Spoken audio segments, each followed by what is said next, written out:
아버지 하나님, 오늘도 저희를 부르사 주님 앞에 서게 하시니 참으로 감사합니다. 저희가 참 이전에 성전에서 제사장들이 참 한 걸음 한 걸음 조심하며 주님을 섬겼던 그 제사와 같이 우리도 우리 입술의 감사와 찬양으로 우리 마음의 참 절함으로 경배함으로 주님께 영광을 돌려드리고 예배를 드리고자 합니다. 한 걸음 한 걸음 한 순서 한 순서마다 담긴 의미를 잘 생각하게 하시고 주님 앞에 마음으로 절할 수 있도록 훈련시켜 주시옵소서. 저희 마음이 늘 정결하게 하시고 저희가 저희 안에서 참 악함과 더러움을 발견할 때마다 참 싸우게 해주시고 저희 속사람이 날로 승리하며 새로운 사람으로서 날로 견고하게 드러날 수 있도록 허락해 주시기를 구합니다. 주님이 일평생 동안 시간을 주셨음에도 불구하고 저희 안에 참 거룩함이 드러나지 못하고 그리스도를 닮지 못하고 우리 자신 안에 있는 그 악의 세력에서 구출을 받지 못하고 우리 아상이라고 하는 그 아집과 그 이기심에서 구원받지 못하는 저희 참 모습을 주 앞에 드러낼까 두렵습니다. 주님, 우리가 주의 구원받은 백성이요 거룩한 제사장인 것을 이 땅에서도 아주 분명히 드러내다가 주님의 존전에 서게 해주시기를 간절히 기도합니다. 주의 백성이라고 하는 아무런 흔적도 증거도 없이 살다가 참 당황스러움 가운데 주 앞에 서지 않도록 수치 가운데 주님 앞에 서지 않도록 우리를 붙들어 주시기를 간절히 기도드립니다. 그것을 위해 저희에게 성령을 기름 붓듯이 부어주시고 또 저희에게 믿음을 주시는 하나님, 저희에게 믿음을 견고케 하시고 주의 성령으로 항상 충만하게 임재하여 주옵소서. 주님과 항상 동행하게 하시고 참으로 24시간 주님을 바라볼 수 있도록 허락해 주시기를 간절히 기도합니다. 아버지 하나님, 참 교회를 위해서 기도합니다. 내년을 준비하는 기간인데 주님께서 붙들어 주시옵소서. 한 해를 준비하는 데 있어서 지혜롭게 하시고 참으로 하나님의 뜻을 잘 이해하고 주의 뜻을 따라 또 한 해를 준비할 수 있도록 주님께서 역사해 주시옵소서. 또 이 과정에 다툼이나 주님 원망이 없도록 도와주시고 항상 평안 가운데 큰 평강 가운데 이 일이 진행될 수 있도록 허락하여 주시옵소서. 주님께서 저희 마음을 붙들어 주시사 천국의 평안을 빼앗기지 않도록 항상 지키시기를 구합니다. 아버지 하나님, 이 땅의 여러 가지 정황과 이 나라의 사정을 보면 우리 마음의 평안이 금방 사라집니다. 그러나 사람을 보지 않고 우리 하나님을 바라볼 때 우리 마음에 다시금 평안이 찾아오는 것을 경험하게 됩니다. 주님, 이 나라를 주님께 다시금 의탁합니다. 주의 강한 손에 부탁드립니다. 사람에게 맡기지 마시기를 간절히 기도드립니다. 주께서 여론을 인도하시고 또 참으로 잘못된 여론들은 잠재우시고 올바른 여론들은 분명히 세우시기를 간절히 기도합니다. 주의 진정한 공의가 세워지고 불의가 멸망할 수 있도록 주께서 큰 은총 베푸시기를 간절히 기도드립니다. 주님, 이 나라의 불안함과 고통의 시간이 줄어들 수 있도록 시간을 단축시켜 주시기를 이 시간에 간절히 기도드립니다. 저희 서민들과 가난한 자들과 겨울을 나기 힘든 자들을 이 나라가 돌보아야 할 터인데 주님, 그러한 일들이 참으로 흔들리지 않도록 불쌍히 여기시기를 간절히 기도드립니다. 아버지 하나님, 오늘도 우리가 주님께서 주신 모든 것들을 참으로 감사드리고 저희 자신을 주께 드리는 증표로 헌물 드렸사오니 주님께서 이 헌물들 받아주시기를 구합니다. 주님께서 기쁨으로 받으시고 저희와 저희 모든 가업을 또 저희 자녀들을 주의 것으로 인치시고 받으시기를 기도드립니다. 말씀을 허락해 주시기를 구하고 예수님의 이름으로 기도합나이다. 아멘. 네, 성경 말씀은 시편 23편 5절 말씀입니다.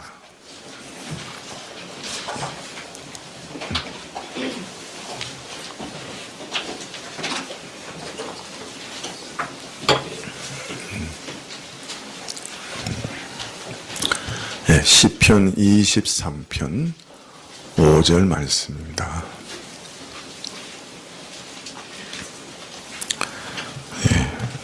구약 817쪽인데요. 시편 23편 5절 말씀 찾으신 줄 알고 봉독해 드리겠습니다. 주께서 내 원수의 목전에서 내게 상을 베푸시고 기름으로 내 머리에 바르셨으니 내 잔이 넘치나이다. 아멘.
아멘. 감사합니다. 네, 앞에 있는 히터를 좀 꺼주시겠어요? 예.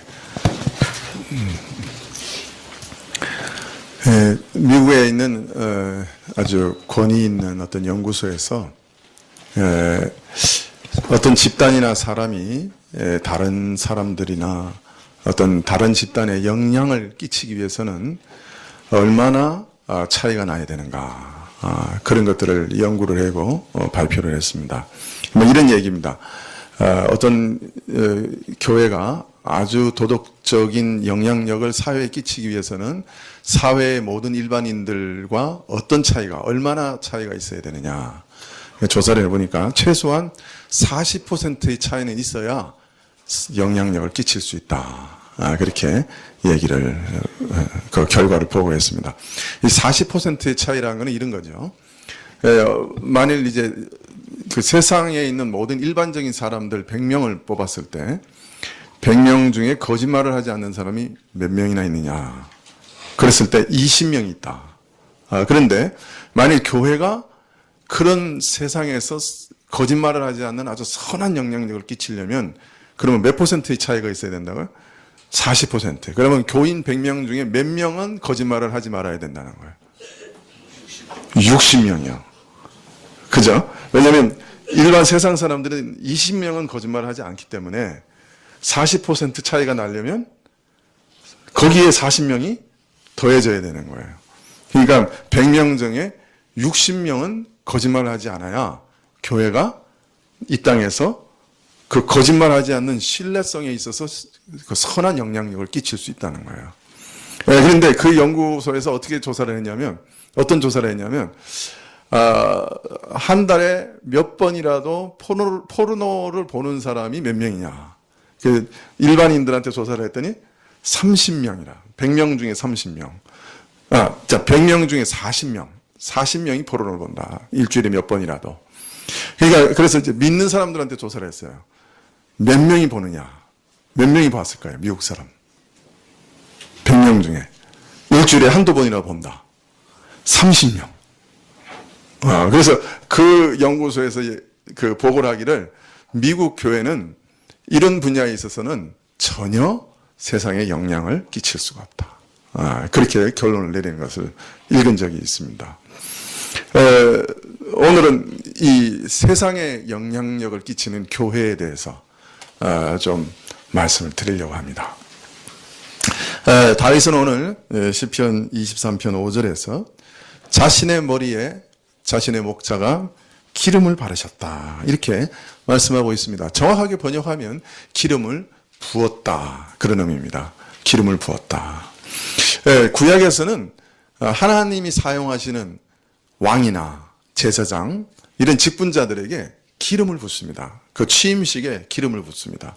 그것은 이러한 직분자들은 성령의 은혜로만 이 직분을 감당할 수 있다 하는 것을 보여주는 상징적인 행위였죠. 그래서 하나님은 교회에 세우는 직분자들, 왕이나 제사장이나 선지자 이런 사람들에게 성령을 부어주셨어요. 그의 영을 가득히 부어주셨어요.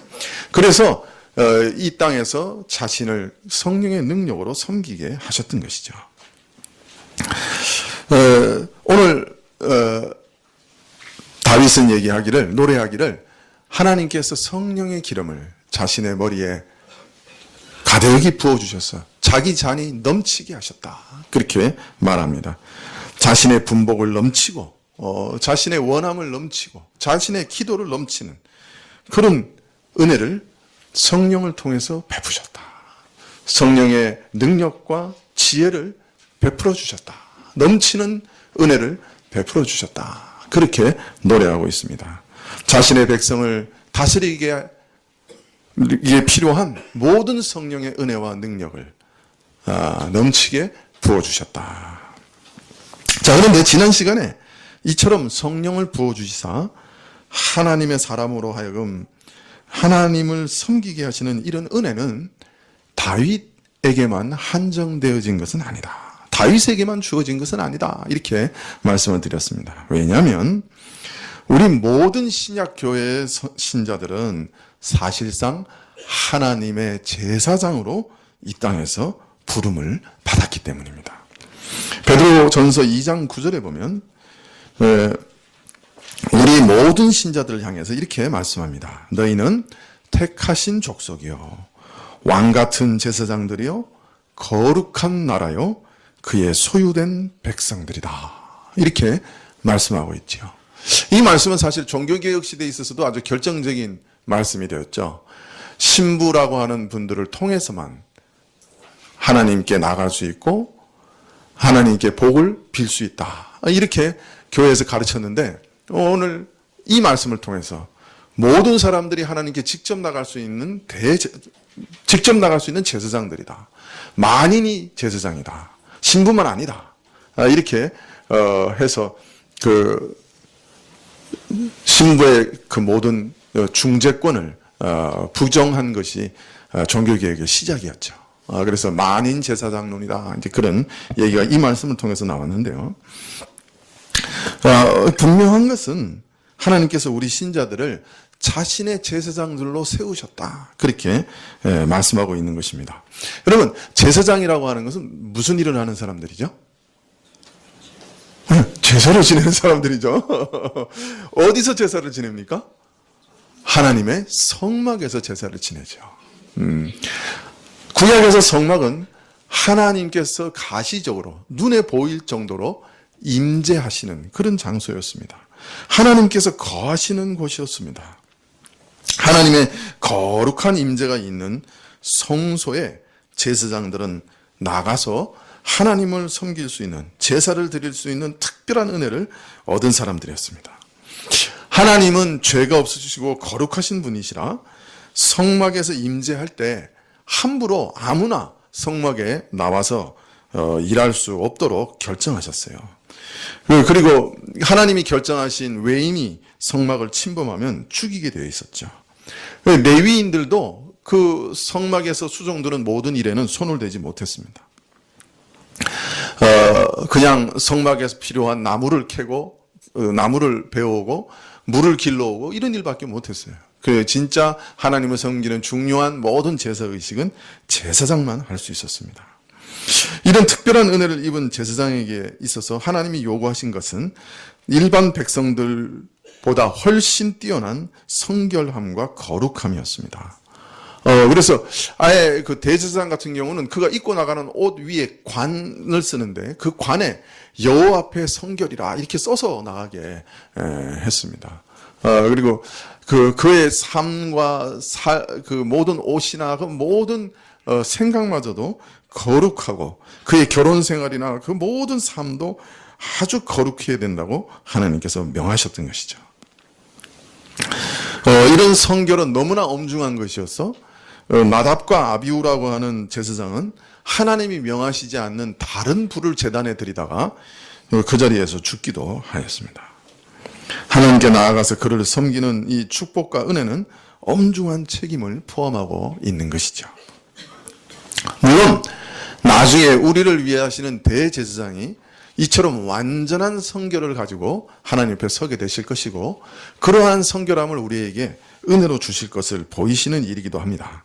그러나 또한 신자들이 하나님 앞에서 제사장으로 부르심을 받았다 하는 말은 첫째는 하나님께 나아가서 하나님을 친히 섬길 수 있는 특권을 얻었다 하는 것을 말씀하시는 것이고 동시에 이렇게 하나님 앞에 나아가 하나님께 예배드리고 하나님을 섬길 수 있는 특별한 존재들이 되었으니 이제 너희들은 세상 사람들과 구별된 거룩한 사람들이 되어야 된다 하는 것을 동시에 알리고 계신 것이라고 할 수 있습니다.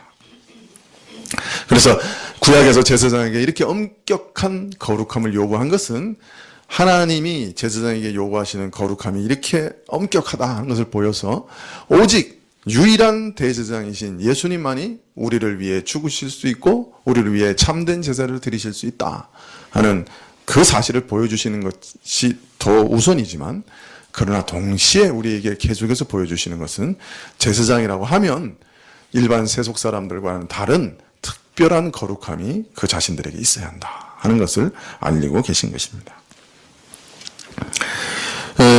그래서 우리 신약 신자들이 하나님의 제사장들이다고 하는 것을 베드로전서 2장 9절에 알리신 다음에 이 왕 같은 제사장은 어떻게 살아야 하는가 하는 것을 베드로전서 2장 11절에는 이렇게 얘기하십니다. 사랑하는 자들아 나그네와 행인 같은 너희를 권하노니 영혼을 거스려 싸우는 육체의 정욕을 제어하라 이렇게 권면하고 계십니다. 그래서 지난 시간에는 우리가 하나님 앞에 제사장으로 우리 안에 있는 정욕을 싸워 이기는 일에 대해서 말씀을 드렸습니다. 신자가 거룩한 제사장으로 서기 위해서는 제일 우선적인 것은 자신 안에 있는 아상, 자기 자아와 싸워야 하는 것입니다. 왜냐하면 우리 안에 있는 자아, 우리 안에 있는 아상이라고 하는 것은 항상 우리를 신으로 만들려고 합니다. 신으로, 나 자신을 신으로 만들어서 나 자신을 섬기게 만듭니다. 우리는 제사장으로 부름을 받아서 하나님을 섬기기 위해서 이 땅에 존재하는데 내 안에 있는 아상은 나를 섬기도록 자꾸 만드는 거예요. 네, 그렇기 때문에 우리는 일평생 내 안에 있는 자아와 싸울 수밖에 없습니다. 내 안에 있는 이 자아는 가장 이기적입니다. 정말 저는 이렇게 가만히 보면 제 안에 슈퍼컴퓨터가 하나 있는 것 같아요. 순식간에 계산을 해냅니다. 어떤 순간에도 시간도 걸리지 않습니다. 뭘 계산해내요? 이것의 이 일과 이 상황에서 내가 가장 이익을 얻는 길이 무슨 길이냐. 순식간에 계산해냅니다. 얼마나 놀라운지 몰라요. 제가 머리가 별로 좋지는 않은데 이거 계산하는 데는 천재입니다. 안 믿으시네요. 네. 여러분은 어떠십니까? 여러분 안에도 슈퍼컴퓨터가 하나씩 있을지 몰라요. 우리 자신은 항상 가장 이기적이고요. 항상 정욕적입니다. 우리 안에 참 육체의 그 욕구와 정욕이 얼마나 강한지 모릅니다. 그래서 사실 우리는 죽음, 사망에서도 구원을 받아야 되고 율법의 저주에서도 구원을 받아야 되고 그죠? 그리고 우리 자신에게서부터도 구원을 받아야 됩니다. 예. 근데 우리는 율법의 저주와 죽음 뭐 이런 것은 전부 그리스도의 십자가에서 다 구원을 이미 받았어요. 우리는 지금 우리 자신으로부터 구원을 받아가는 그 일만 남았어요. 그런데 이 일도 성령 하나님의 기름 부음이 없이는 불가능해요. 우리가 우리를 어떻게 부인할 수 있겠어요? 우리가 우리를 어떻게 스스로 십자가에 못 박을 수 있겠어요? 예수님은 제자들에게 이렇게 말씀하시죠. 너희는 너희 자신을 부인하고 너희 십자가를 지고 나를 따르라. 이것이 제자도예요. 이 제자도에서 가장 중요한 말씀이 그거 아니에요? 너희는 너희 자신을 부인하고 너희 십자가를 지고 나를 따르라. 근데 우리가 어떻게 우리 스스로를 부인하고 우리를 십자가에 못 박을 수 있겠어요? 네, 성령 하나님이 아니시면 불가능하죠. 네, 성령께서 우리에게 새로운 소망, 하나님을 섬기고 하나님을 사랑하고 이웃을 사랑하고자 하는 정말 우리로서는 꿈에도 생각하지 못했던 새로운 소망을 우리 마음에 부어주셔야 우리 안에 있는 이기심을 이길 수가 있습니다. 정욕을 이길 수 있습니다. 그래서 우리가 거룩한 제사장으로 하나님을 섬기기 위해서도 기름 부음 받는 것이 정말 필요한 것이에요. 자, 그런데 구약에서 제사장을 세우신 목적은 하나님께 나아가서 이렇게 제사드리고 하나님을 섬기는 것, 그것만 국한되지 않았습니다. 제사장을 세우신 아주 중요한 다른 목적들이 있었어요. 그 중에 하나는 모든 백성들에게 나가서 하나님이 누구신지를 가르치는 그런 일을 하도록 제사장을 세우셨습니다. 그리고 또 아주 중요한 일이 있었는데 그건 뭐냐면 제사장들로 하여금 모든 사람들에게 축복하도록 하나님 앞에 복을 빌도록 하시는 일이 제사장의 아주 중요한 사명이었습니다. 그래서 제사장은 제사가 끝나면 항상 성막 바깥으로 나와서 백성들을 축복하게 되어 있었습니다. 축복이라고 하는 말은 복을 빈다는 말입니다. 예. 복을 준다는 말로 우리는 보통 사용하는데요. 원래 말은 복을 빈다 그런 말입니다. 빌자입니다. 축자가 빌축자입니다. 그래서 축복하면 복을 빈다 그런 말인데요. 이제 요사이는 그냥 축복이라는 말이 그냥 복과 동일하게 사용되고 있기 때문에 교회에서 그걸 잘 구별하지 못합니다만 하여튼 민수기 6장 22절에 보면 이스라엘을 제사장이 축복하는 내용이 있어요. 여호와께서 모세에게 일러 가라사대 아론과 그 아들들에게 고하여 이르기를 너희는 이스라엘 자손을 위하여 이렇게 축복하여 이르되 여호와는 내게 복을 주시고 너를 지키시기를 원하며 여호와는 그 얼굴로 내게 비치사 은혜 베푸시기를 원하며 여호와는 그 얼굴을 내게로 향하여 드사 평강 주시기를 원하노라 할지라. 너무 아름다운 복이죠. 아름다운 선언이죠. 네, 참 여호와는 복을 주시고 너를 지키시기 원하며 그 얼굴을 내게 비추사 은혜 베푸시기를 원하며 그 얼굴을 내게로 향하여 드사 평강 주시기를 원하노라. 이것이 제사장이 선언할 축복이었습니다. 하나님이 이런 복을 주시기를 선포하도록 하신 거죠. 자, 그런데 이런 그 제사장을 세우신 목적은 구약에게만 국한된 건 아닙니다. 오늘 우리 신자들도, 신약의 신자들도 역시 제사장으로 부르심을 받을 때 우리의 섬김을 통해 만민이 복을 받게 하시려는 계획이 하나님께 있었습니다. 우리도 하나님을 섬길 뿐 아니라 우리 주변에 있는 모든 만민을 참으로 섬기도록 부르심을 받은 하나님의 제사장인 거예요. 여러분 믿으세요? 여러분 왜 이 땅에서 존재하시냐고요? 여러분 자신을 위해 존재하는 사람은 아무도 없습니다. 하나님을 위해 존재하고 이웃을 위해 존재하는 것이 여러분이에요. 그게 여러분의 소명이에요. 여러분의 부르심이에요.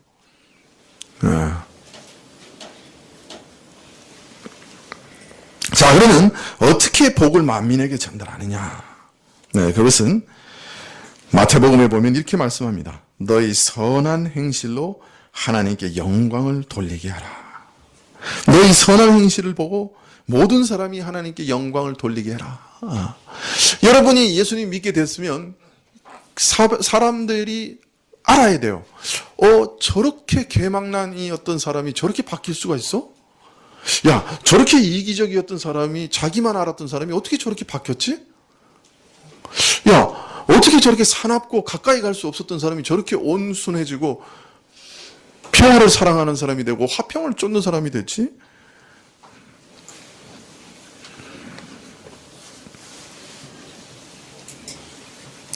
그렇게 바뀌어야 돼요. 예수님을 믿었는데 더 사나워졌어. 예수님을 믿었는데 더 이기적이 됐어. 하나님께 기도해서라도 자기 이익을 온전히 충만하게 채우려고 노력하고 있어. 이렇게 되면 그것이 예수님 믿는다는 증거가 없는 거예요. 야, 저 사람이 저렇게 바뀐 걸 보니 하나님의 권능은 정말 대단하시구나. 저런 사람을 용서하시고 저렇게 바꾸신 걸 보니까 하나님의 긍휼이 정말 대단하시구나. 하나님의 은혜가 참 무한하시구나. 참 하나님은 선한 분이시구나. 이런 것을 우리가 변화된 것을 통해서 사람들이 깨닫게 해야 된다는 것이에요. 우리의 선한 행실을 통해 하나님께 사람들이 영광을 돌리게 해야 된다는 거예요. 자, 이게 도대체 무슨 말이냐 하는 것을 베드로전서 2장 12절에 말씀하고 계십니다. 우리가 지금 베드로전서 2장 9절을 읽었고 11절을 읽었습니다. 그죠? 정욕을 제어하라 하고 하신 것이 11절이에요. 12절에는 이런 거룩한 제사장이 이 땅을 어떻게 섬기게 하시느냐 하는 말씀이 나와 있습니다. 우리 베드로전서 2장 12절을 한번 찾아볼까요? 네.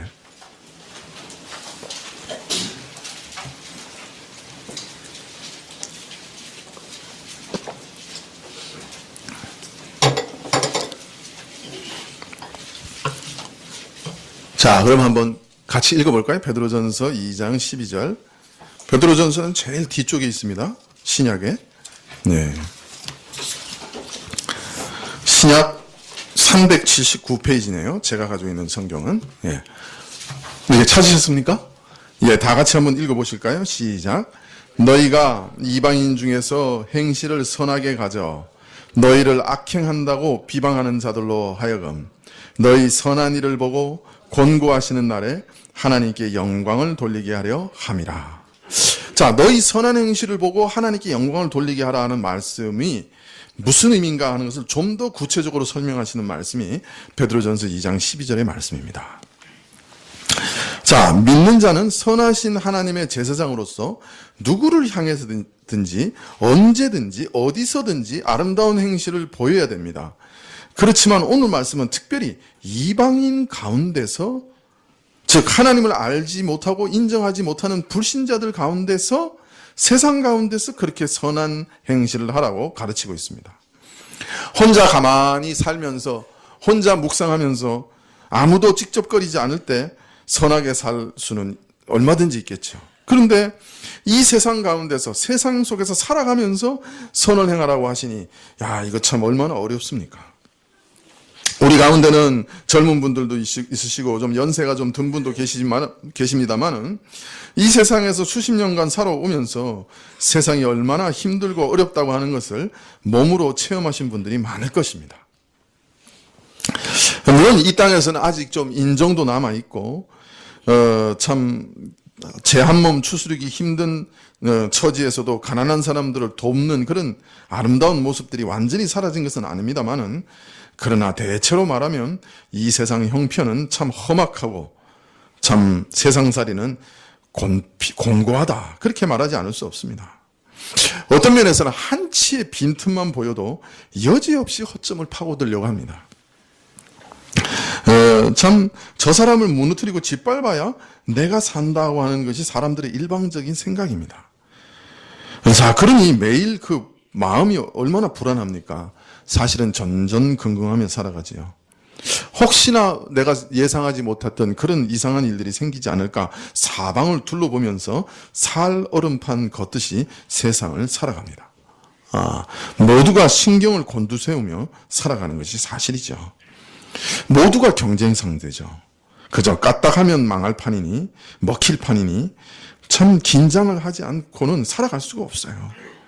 그냥 독한 마음을 먹고 무슨 수를 쓰든지 나는 반드시 살아남고 다른 사람은 죽여서도 나는 살아남겠다. 이런 단단한 결심과 각오를 가지고 살지 않으면 살 수 없는 것이 세상이다. 이게 그렇게 생각이 듭니다. 그런데 그런 세상에서 선한 행실을 가지고 살아가라고 하시니 어떤 면에서는 참 기가 막히죠. 제가 이 교회에 오면서 하나님께 한 가지 드렸던 기도가 있습니다. 그건 뭐냐면 이 교회가 정말 하나님의 백성들 안에서도 도피성이 되게 해주십시오. 그런 기도였습니다. 마음이 지치고 힘든 사람들, 참 이 세상에서 곰핍한 사람들 뿐만 아니라 교회 안에서도 상처받고 고통받은 사람들, 그런 사람들이 피하여 오는 그런 좀 도피성이 되면 좋겠습니다. 그렇게 기도했어요. 헌금 내라고 그냥 외치고 그냥 그 헌금 생활에 찌들린 사람들이 와서 좀 헌금 생활에서 자유롭게 되는 도피성. 그냥 세상에서 그냥 내가 잘났니, 네가 잘났니, 내가 돈 많이 벌었니, 내가 지금 세상에서 잘 나가느니 그런 거 자랑하느라고 서로 상처받고 경쟁하고 시기하는 그런 교회에서 좀 도피해오는 사람들, 그런 것이 없는 교회에서 생활하기를 원하는 사람들이 좀 도피해오는 도피성. 참 가난한 사람들이라고 참으로 괄세받지 않고 부자라고 많이 존중받지 않는 오히려 약간 괄시받는 그런 도피성과 같은 교회가 되면 좋겠다. 그것이 제 기도였습니다. 거의 한 19년째 목회를 하는데 얼마나 이루어지고 있는지는 잘 모르겠습니다. 앞으로도 그런 기도는 계속 될 것 같아요. 근데 이 세상은 이런 도피성이 아니에요. 그런 도피성이 없어요. 교회는 그게 가능하지만 세상은 불가능해요. 근데 세상에서 교회에서 그 선하게 살라는 게 아니고 이방인 가운데서 세상에서 그런 삶을 살라는 거예요. 이게 참 얼마나 불가능한 게 보입니까? 여기 세상 자체가 그렇게 만만한 것이 아니에요. 뿐만 아니라 우리 자신은 또 얼마나 연약합니까? 누가 그냥 그냥 부장이 한번 눈 쫙 째려보면서 연말에 한번 봐? 이러면 어떻게 해요? 우리가 오매 기죽어. 이게 우리 아닙니까? 그죠? 제가 사실 이렇게 가만히 보니까 목사로서 세상 분들하고 믿지 않는 분들하고 접촉할 기회가 없더라고요. 그 목사라는 직업이 참 이상하더라고요. 만나는 사람마다 다 믿는 사람이야. 그 가만히 보니까 이발할 때 찰나적인 순간, 이렇게 물건 살 때 이렇게 그 물건 파는 사람하고 만나고 이런 건 몇 번 제외하고는 믿는 사람 외에는 접촉하는 게 없는 거예요. 그러니까 제가 얼마나 어떤 민낯을 가지고 있는지 잘 몰라요. 이게 믿는 사람 안에서는 항상 이렇게 온화한 얼굴로 아주 부드러운 이미지 메이킹을 하면서 사니까 제 민낯을 모르는 거예요. 지난번에 어느 병원에 신방을 갔는데 약속을 9시에 했어요. 근데 딱 도착을 했는데 5분도 안 남은 거예요. 그런데 이제 성경을 찾으려고 보니까 차에 성경이 없어. 2권씩 항상 배치를 하고 다니는데 성경이 안 보이는 거예요. 얼마나 당황스러운지. 그래가지고 아내 보고 전화를 했어요. 여보, 혹시 성경 가져갔어? 아니? 그래가지고 아무리 뒤져봐도 안 보여요. 주차장이 원체 시커매가지고 보이지도 않고. 그래가지고 더듬어서 한 권을 겨우 건져가지고 올라가는데 이미 늦었어. 그래서 엘리베이터를 타는데 엘리베이터 1층에 탁 눌러서 탔어요. 아무도 같이 타는 사람이 없어서 문을 탁 닫았어. 문이 샥 닫히는 거야. 1분 전. 9시에 약속했는데 1분 전이야. 올라가는데 시간 걸리잖아. 빨리 닫았지. 샥 닫는데 누군가가 손을 떡 내밀면서 막는 거야. 촥 하고 들어오는 거야. 약간 기분이 상했어. 그래 또 다시 쫙 누르는데 또 누군가가 쫙 하면서 또 들어오는 거야.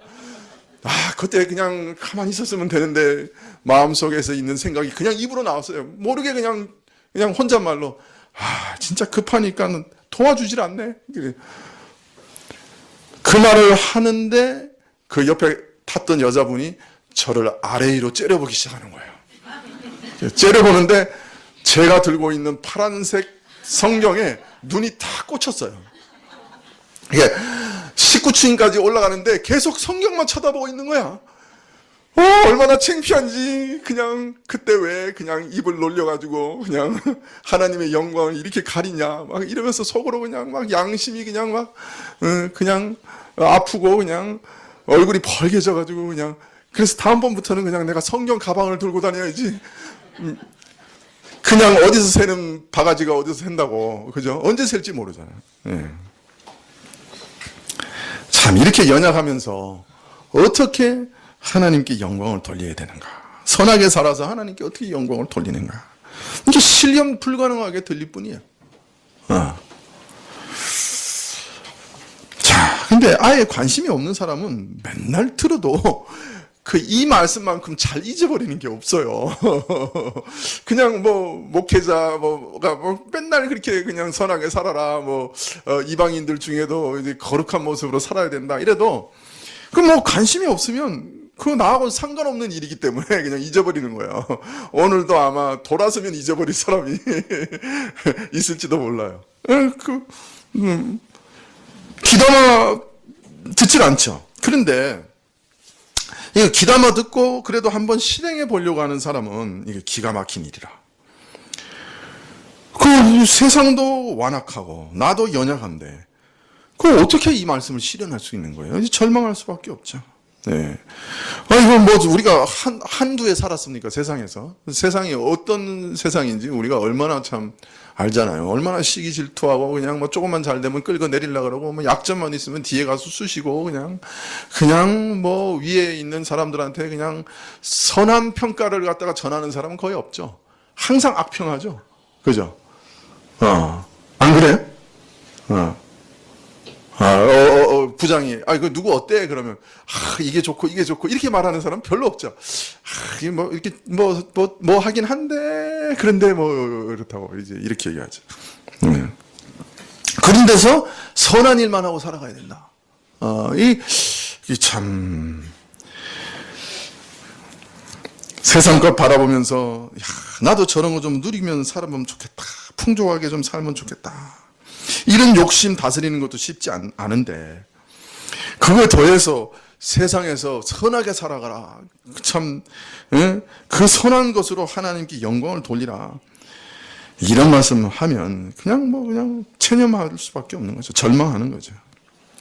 그래도 참 처음에는 한두 번 해보겠다고 용기를 내서 이게 살짝 발을 디미러 봤는데 그 다음 돌아오는 것은 그냥 윗사람의 압력이요, 주변의 비웃음이요, 그냥 두들겨 맞으니까 그냥 발 한번 디미러 봤다가 그냥 아이쿠 뜨거! 그러고 이제 발 쑥 빼는 거예요.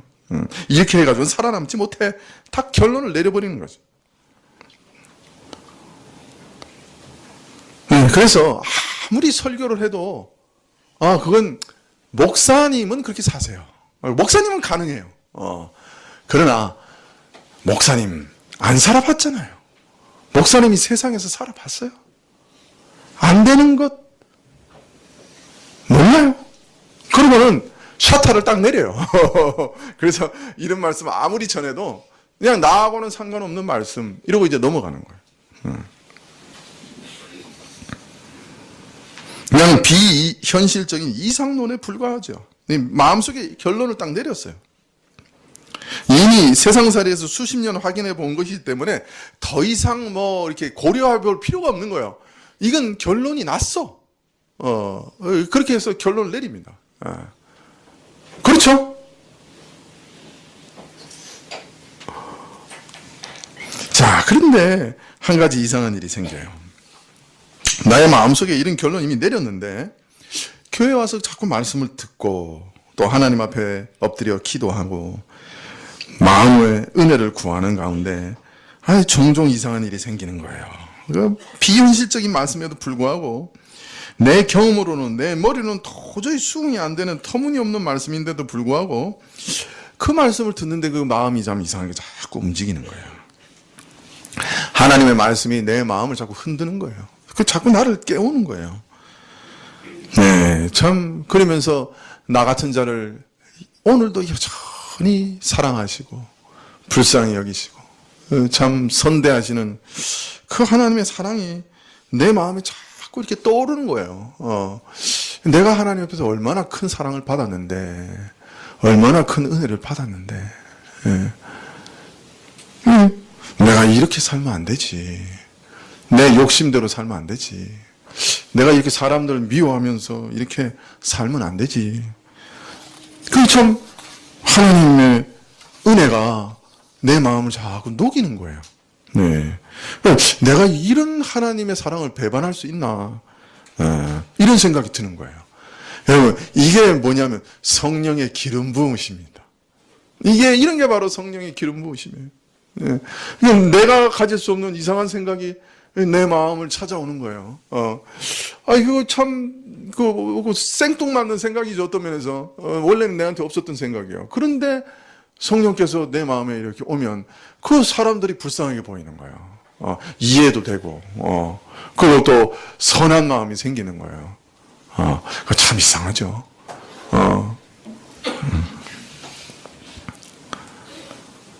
네, 현실의 어려움이 그 세상에 수십 년간 살면서 터득한 그 결론이 그냥 힘없이 무너지는 거예요. 하나님의 사랑과 은혜가 있으면 내가 감당할 수 있으리라. 그런 믿음이 생기는 거예요. 뭐 대단한 결심을 하는 게 아니라 내 마음 속에서 자연스럽게 그쪽으로 움직여가는 거예요. 그리고 내 마음이 이렇게 바람이 불어서 그쪽으로 움직여가는 것처럼 이렇게 인도를 받는 거예요. 은혜와 감동으로 성령의 기름 부음으로 뭔가 누군가에 의해서 내 마음이 움직여가는 거예요. 하나님의 사랑이 생생하게 느껴지면서 그 사람들의 처지가 정말 너무나 불쌍하게 보이면서 참 내가 이렇게 살면 안 되겠다. 그런 생각이 드는 거예요. 이게 참 그 하나님의 은혜만으로 이게 가능해지는 거죠. 사실. 하나님의 성령의 기름 부음으로만 가능해지는 거예요. 이렇게 살면 우린 망한다. 이렇게 결론을 내려놓았는데 마음을 움직이셔서 아니야. 내가 한번 이렇게 살겠다. 또 용기를 가지고 또 시도하고 또 시도하게 하시는 분이 계신 거예요. 이건 만용이야. 이거는 용기가 아니고 만용이야. 이렇게 생각하는데 성령께서 그걸로 인도해 가시는 거예요. 이렇게 살면 나는 굶어 죽어. 그러는데 그쪽으로 인도해 가시는 거예요. 이게 성령의 은혜란 말이에요. 이게 이상한 은혜가 있는 거예요, 우리 안에. 하나님, 내 아버지시다. 하나님이 나를 버리시겠느냐? 이렇게 살아도 살아간다. 하나님이 갚으신다. 이 땅에서 안 갚으셔도 하늘에서 갚으신다. 하늘의 상이 클 것이다. 뭐 이런 용기가 막 생기는 거예요. 내가 이 땅에서 뭐 천년만년 사냐? 100년도 못 살면서 1000년의 욕심을 가지고 살 필요가 뭐가 있냐? 다 버리고 가자. 뭐 이게 생각지도 못하는 막 그 이상한 생각들이 마음속에 몰려오는 거예요. 이것이 바로 제사장을 하나님을 섬기게 하시고 이웃을 섬기게 하시는 성령의 기름 부으심이라는 거예요.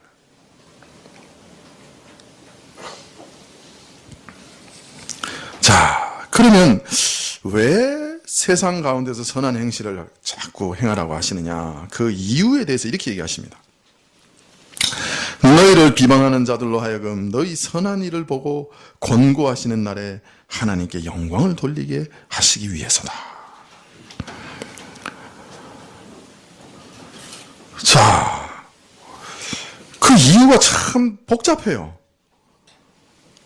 너희를 비방하는 자들로 하여금 너희 선한 일을 보고 권고하시는 날에 영광을 돌리게 하시기 위해서다. 일단 이렇게 선한 일을 행해도 제일 먼저 우리가 경험하게 되는 일은 뭐라는 거예요? 칭찬이에요? 비방이에요? 비방이라는 거예요. 그게 참 놀랍죠. 내가 선을 행하면 이 세상에서 내가 칭찬을 받으리라 이렇게 생각하는데 아니에요. 오히려 비방을 받는다는 거예요. 사실이죠. 네. 세상 사람들은 비방합니다. 왜? 별나다고 비방합니다. 왜? 니만 별나게 사냐? 너만 깨끗하고 거룩한 채 하느냐? 우리는 마귀 자식이냐? 이러면서 비방을 합니다.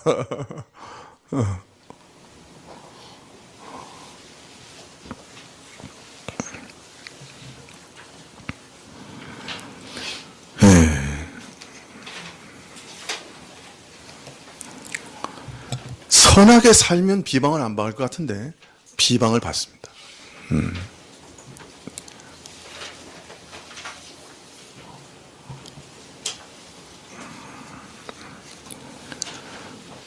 아주 거칠게 항의하는 그런 사람들도 있습니다. 또 어떤 사람들이 이렇게 말합니다. 당신이 믿는 것은 당신 자유지만 네가 네 혼자 사는 데냐 여기가. 혼자 그러면 일을 하든지 사업을 혼자 벌이든지 너 혼자 살아가야지. 왜 함께 일하면서 너 혼자 별나게 구느냐. 다른 사람 불편하게. 한 직장에서 일을 하려면 서로 보조를 맞춰야 될 거 아니냐. 다른 사람을 다 너에게 맞춰 달라 그러면 어떡하냐. 이렇게 비방을 합니다. 사실 이런 비방은 그 사람들의 입장에서 보면 터무니없는 게 아니에요. 충분히 그렇게 할 만하지요. 이렇게 말할 수밖에 없다고 우리가 수긍이 가는 상황이죠. 그러나 믿는 자들 입장에서는 세상에 속한 자가 아니기 때문에 세상에서 구원을 받아서 신령한 나라에 속한 자들이기 때문에 세상 사람들과 똑같이 발 맞춰서 살 수가 없어요. 어느 직장에서 가는데 그 을의 위치에 있는 사람들이 와가지고 돈 10만 원씩 넣어가지고 다 준단 말이에요. 근데 내가 안 받으면 주변 사람이 어떻게 생각해? 불편하지. 저놈은 왜 안 받는 거야? 불편하게. 이렇게 되는 거죠. 술 먹고 2차, 3차 가는데 안 가면 뭐라고 생각하는 거예요? 불편하지. 저놈은 뭔데 안 가는 거야? 보조를 왜 안 맞춰? 얼마든지 그렇게 생각하죠. 근데 신자하고 보조를 맞춰서 갈 수 있나요? 믿는 자가 세상에서 살아갈 때는 이런 갈등을 피할 수가 없어요. 이것은 직장뿐만 아니에요. 가정에서도 그렇고 친구 사이일 수도 있고 믿는 자가 믿지 않는 자가 섞여 사는 데서는 어디서나 이런 갈등이 있는 거예요. 그런데 하나님께서 바로 그 세상 속에서도 선한 행실을 끝까지 고집하면서 살아가라는 거예요. 왜 그렇게 살아야 되느냐? 너희들을 악행한다고 비방하는 자들로 하여금 너희 선한 일을 보고 권고하시는 날에 하나님께 영광을 돌리게 하려 함이라. 여기 권고하시는 날이라 하는 게 중요해요.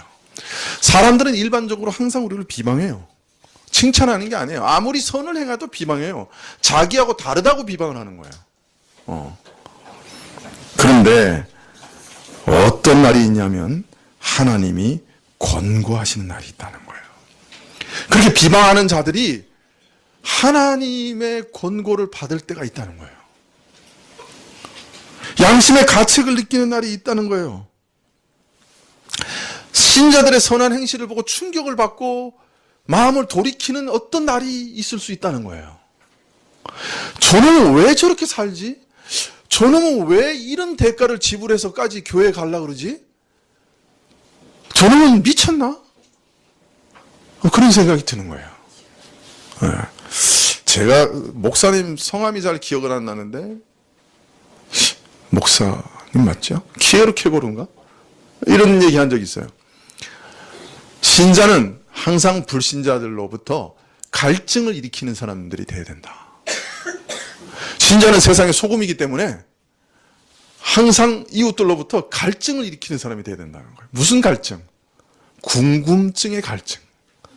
궁금증을 일으켜야 된다는 거예요. 저 사람들은 왜 저렇게 살아가지? 저 사람들은 왜 이렇게 손해를 감수하지? 저 사람들은 왜 이런 상황에서도 하나님을 배반하지 않지? 이런 갈증을 일으켜야 된다는 거예요. 신자가. 여러분, 하나님이 권고하시면, 하나님이 역사하시면 불신자들 마음에 이런 갈증이 일어나요. 이런 궁금증이 일어나요. 그리고 그걸 알아보려고 해요. 그걸 통해서 하나님은 그 이방인들을, 불신자들을 구원하시는 거예요. 하나님의 계획 안에 이게 들어있어요. 우리가 정말 선하게, 이 세상 사람들과 차별되게 선하게 살아가게 되면 하나님께서 어느 순간에 우리 주변에 있는 사람들의 마음에 갈증을 일으킵니다. 욕하던 사람들도 갈증이 일어나요. 저놈은 출세가 안 되는 걸 뻔히 아는데 왜 저렇게 행동하지? 미쳤나? 이거 갈증이 일어나는 거예요. 저놈은 부장이 안 무섭나? 갈증이 일어나는 거예요. 근데 이상한 거는 하나님께서 그걸 사용하신다는 거예요. 권고하시는 날에 그걸 사용하신다는 거예요. 그래서 그 사람들을 구원해 내신다는 거예요.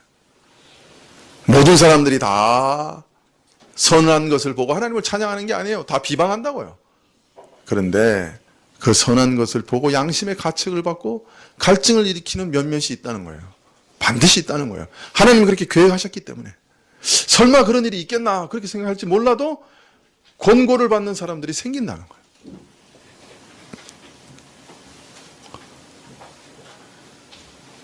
초대교회에서 원형 경기장에서 사람들이 그리스도를 배반만 하면 살려주겠다고 하지만 그리스도를 배반하지 않기 위해서 창에 찔려 죽고 칼에 죽고 짐승에서 물려 죽습니다. 사자가 달려드는데 아름다운 찬양을 부르면서 죽어갑니다. 심장을 사자가 물어뜯는데 찬양을 부르면서 죽습니다. 그것을 둘러보던 수많은 사람 중에 10명 중에 1명은 회심을 했다는 거예요. 그걸 보고. 어떻게 저 사람들은 저렇게 할 수 있나? 저 사람들이 믿는 그리스도가 누구냐? 호기심을 가지고 그들을 스스로 찾아 나오기 시작했다는 거예요. 10명 중에 1명이 회심했다는 거예요. 그 순교자들을 보고. 그래서 터툴리안이 말하기를 순교자의 피는 교회의 씨앗이다. 그렇게 얘기했다.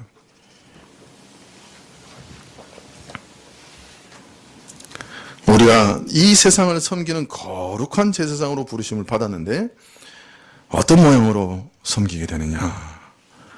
물론 우리가 말로도 전해야 되겠죠. 그러나 우리 행실을 보고 주변의 사람들에게 거룩한 갈증을 일으키는 방식으로 제사장의 역할을 감당하도록 하나님이 정하셨다. 그렇게 오늘 말씀하고 있습니다. 그래서 베드로전서 2장 9절에는 우리가 하나님의 거룩한 제사장이다. 그렇게 말씀하시고 11장에서는 거룩한 제사장답게 거룩하게 살아야 된다 하는 것을 말씀하시고 12절에는 이웃 우리 모든 이방인에게도 우리는 사실은 거룩한 제사장인데 어떤 방식으로 제사장으로 살아가고 섬기느냐. 선한 행실을 통해 저들에게 거룩한 갈증을 일으키고 하나님께 영광을 돌려드리게 함으로 제사장으로 살아가게 된다. 그렇게 말씀하고 있습니다. 이런 말씀 들어도 이 교회 문 밖에 나가면 잊어버립니다. 내가 잊어버리고 싶지 않아도 잊어버리는 능력이 우리에게 있습니다. 잃어버리는 세력이 역사합니다. 그리고 셔터를 쾅 닫습니다. 불가능해 이렇게 생각합니다. 그러나 그것을 이기는 성령의 기름 부음이 우리에게 있습니다. 여러분 믿으시기 바랍니다. 성령의 기름 부음을 구하시기를 바랍니다. 분명 성령의 기름 부음이 있습니다. 네, 그런 분들에게는 세상의 것을 혹 빼앗길지라도 마음에 정말 생수와 같은 평강이 있습니다. 기쁨이 있습니다. 세상의 그 어떤 것도 얻을 수 없는 기쁨이 있습니다. 여러분 30평에 살다가 50평 아파트로 옮겨가면 엄청 기쁘겠죠? 제가 장담하는데 한 달 이상 기쁨이 가지 않습니다. 마찬가지입니다. 그러나 제가 약속드리는데 주 앞에서 선한 제사장으로 혼내가 손해를 보더라도 이 땅에서 살아가면 무궁한 기쁨이 있습니다. 생수가 흘러나오는 것 같은 기쁨이 우리 심령 속에 있습니다. 이 땅에서부터 우리는 벌써 보상을 다 받습니다. 여러분 다 거룩한 제사장으로 하나님을 섬기고 만인을 섬기시는 분들이 되시기를 축원합니다. 기도하시겠습니다.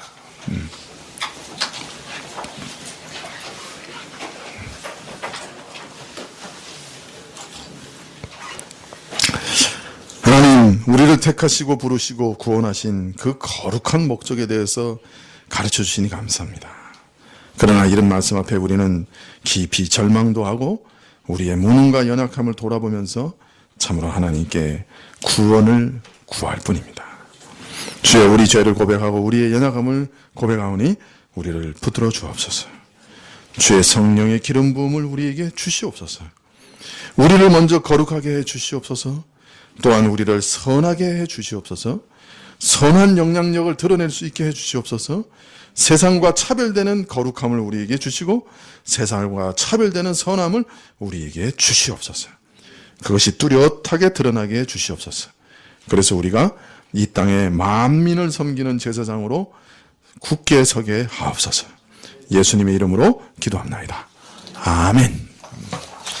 네, 찬송가 376장 찬송하시겠습니다.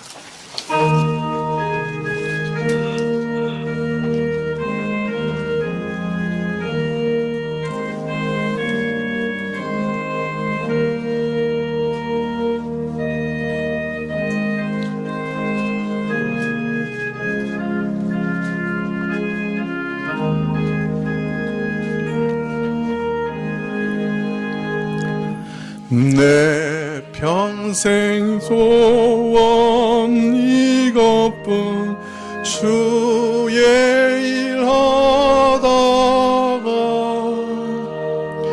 이 세상 이별하는 날 주 앞에 가리라.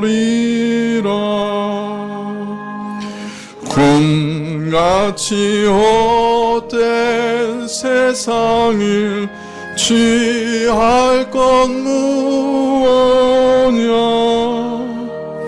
이 수고함 많아여도 헛된 것뿐일세. 불같은 시험 많으나 겁내지 맙시다. 구주의 권능 크시니 이기고 남겠네. 금보다 귀한 믿음은 천포배 되도다. 이 진리 믿는 사람들 다 복을 받겠네.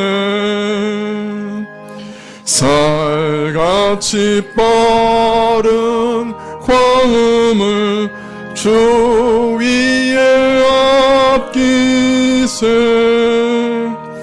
이 몸과 마음을 바치고 힘써서 일하세.